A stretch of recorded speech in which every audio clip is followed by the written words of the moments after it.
আসসালামু আলাইকুম প্রিয় দর্শক, আলিফ এগ্রো থেকে নতুন একটি ভিডিও নিয়ে চলে এসেছি। স্ক্রিনে যে গাছটি দেখতে পাচ্ছেন এটি হচ্ছে সরগম সুদান ঘাস। সরগম সুদান ঘাস অনেক পুষ্টিগুণ বিদ্যমান থাকায় ডেইরি বা দুগ্ধবতী গাভীর দুধ উৎপাদন বৃদ্ধিতে সাহায্য করে। হজমের সমস্যা হলে বা পরিপাকতন্ত্রের সমস্যা হলে সরগম সুদান ঘাস অনেক উপকারী।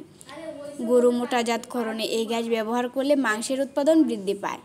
সরগম সুদান ঘাস চাষ পদ্ধতি অনুসরণ চাষ করলে ভালো ফলন পাওয়া যায়। এই ঘাস চাষে খরচ খুবই কম, মাত্র 30 থেকে 35 দিনেই খাওয়ানোর উপযুক্ত হয়।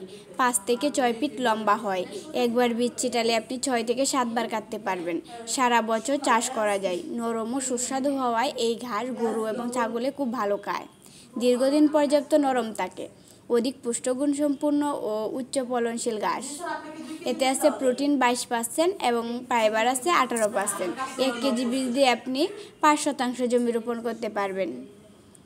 তো আপনারা যারা সরগম সুদান ঘাসের বীজ চাষ করতে চাচ্ছেন তারা স্ক্রিনের নাম্বারে যোগাযোগ করতে পারেন অথবা আমাদেরকে মেসেজ করতে পারেন।